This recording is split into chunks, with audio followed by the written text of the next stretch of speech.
Hey everyone, welcome back to another episode of Sam's Financial Corner. And today is going to be part of a four-part series, and it's laying a financial foundation. So it's going to be broken up into four parts. It's going to be laying a financial foundation in your 20s, in your 30s, in your 40s, and in your 50s. And yep, I said 50s because oftentimes for you all who may be in your 50s, oftentimes you all are left out, you're not included, but guess what? It's never too late to turn your life around, and sometimes we have very critical, damaging financial setbacks, and so I want to do what I can to help you all as well. So let's get started because you know what? No one likes a long video and no one likes to be told a lot of different things. And I'm sorry about my voice. It is a little raspy today.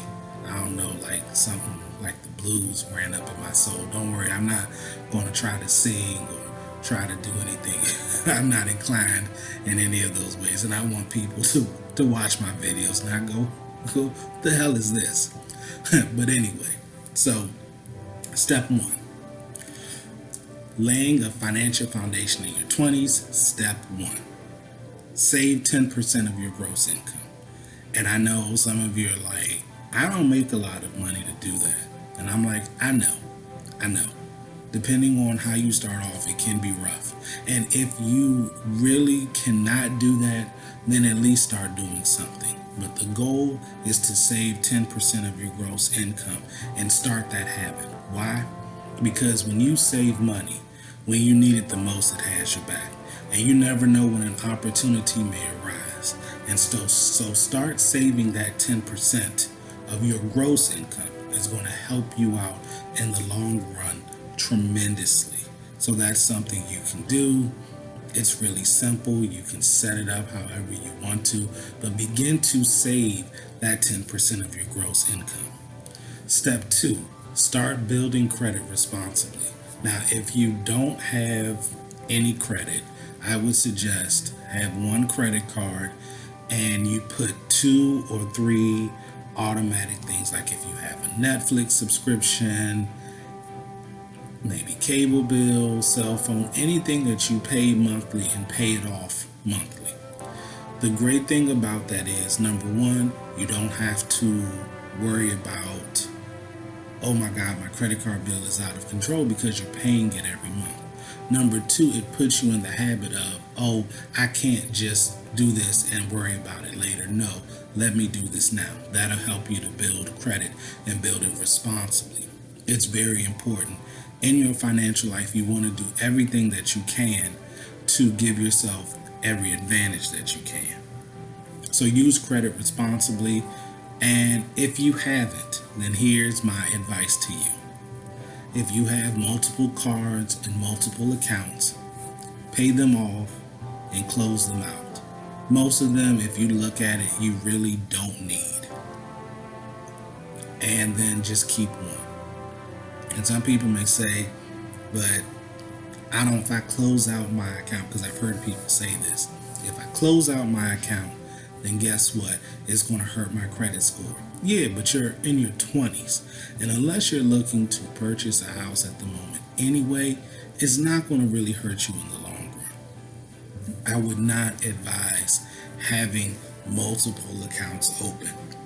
Now, some people are able to do that and leverage it to their advantage, but that's for a select group over there. I'm talking to us, the ones who haven't or most likely won't use it respectfully. So have the one card, use that, bam, that's it. Next, contribute the maximum amount to your company's 401k or 403b.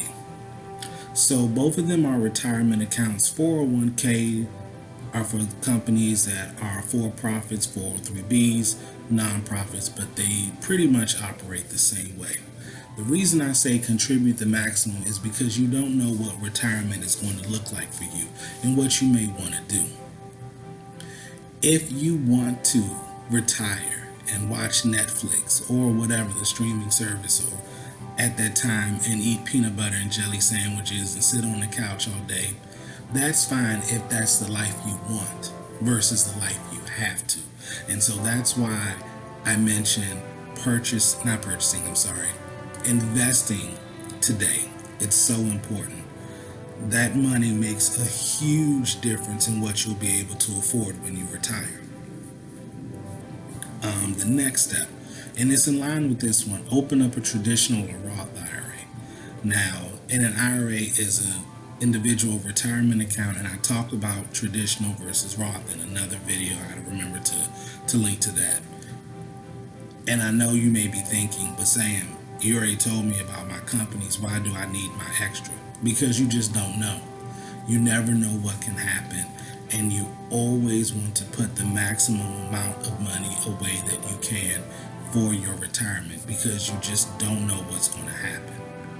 Next, and this is truly a shameless plug and I don't care, purchase my course on Thinkific entitled The Psychology of Money. And the reason I say that, of course, is because I want you to purchase my course. But my course is designed to really help you understand your money habits and where they come from. And it is completely a self-guided course. You can take it at your own pace, but I really encourage you to do it. Of course, I'm proud of it. I poured my heart and soul into it, but I really think it'll help you to identify things about money within yourself that you never even thought of. Next one, start investing in the stock market. Now, I know some people feel very nervous about it. They're like, I don't know anything, but you should start somewhere. And the great thing now is you don't have to have large sum of money to invest in the stock market. Some cases you need only a little as $1. But my suggestion is start with something, learn and grow, gain knowledge, gain understanding, and then invest more. I mean, some people feel like, oh, the stock market isn't for me. There's a lot more options out there, and I really want to really delve deep into stocks and investing, and I'm going to do that with courses on Thinkific, but also on my YouTube channel. The next step is something that I want all of you parents out there to do. This, I feel, is a requirement for you. Start a savings account for your kids, but also start teaching them about money now. For a lot of us, we are first generation college graduates.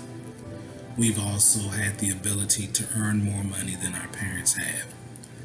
But we were not armed financially with knowledge. And so we've just kind of been learning as we go. And that's okay, that's life. But now that you've learned and you have children, you have to educate them. If you don't educate them, then you're going to set them up for failure. And we can't allow that for our children. The reason I say start a savings account for your kids is very simple. Children who are born into either rich or wealthy families, what they have the ability to do is they don't have to start their financial life at day 1. They can start day 10, 20, 30, 40, 50, whatever. I called it a day, but you can call it whatever you want to. They have the ability to start their financial picture at a place that we did not. And so for your kids, you need to allow them to do the same. You have to build something for them. And I know some parents like, I don't have a lot of money, but do something. You really want to give them a head start. Like I know some of you may be aware of the Head Start program that was designed to help children who are in need and give them that head start with education. You got to do the same thing financially. You have to give them money, but you also have to give them the education. So as you're learning stuff, don't forget to teach them. And you can teach them when they're really young too. They don't have to get all of the big concepts, but the most important thing is that you're having conversations with your children about money now. That is the most important thing. So begin to do that and begin to save for them so they're not starting at zero like you had to. One of the best things that I've learned, and this is the next thing, Ask your elders what mistakes they made with their financial lives. I'm going to tell you this, 9 times out of 10, you ask someone, they'll tell you, or they'll tell you a lesson that they may have learned from somebody else. One of the best things we can do in life is, why do I have to learn from my mistake when I can learn from your mistake? So learn from other people's mistakes so you don't go out here and have to make those same mistakes in order to learn the lesson. You'll already have learned it. And oftentimes too, it's a great way to build sometimes connection with people. Sometimes, especially in society nowadays, older people are not valued. They're seen as something that should be discarded. But some of them do have a great deal of wisdom, and it's important for us, if we want to have a better life, to tap into that. And the last one, envision the life that you want. Think about your life. Think about where you want it to go. Think about who you are as a person. And then from there, begin to picture what the life that you want looks like. It doesn't have to look like what your parents told you life is supposed to be, or your grandparents, or auntie, or uncle, or anybody else. I'm asking you, envision what your life looks like. That is really, not what it looks like, what you want it to look like. Because when you think about what you want it to look like, all of these tasks will be a lot more easier for you to do, because you're not basing your life off of what others told you you're supposed to do.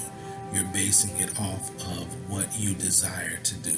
And based off of that want and desire, you'll be able to build your life the way you want it to. And that's going to help you to feel more fulfilled in life. All right, so I've said a mouthful. I've said enough. So thank you all for watching. I really enjoy these videos, and I just want to say thank you to everyone who gives me encouragement and support and likes and subscribes and asks me questions. I'm really enjoying this path. So again, thank you for watching. Take care, and I hope to see you in the next video. Please like, comment, and subscribe. Take care. Bye-bye.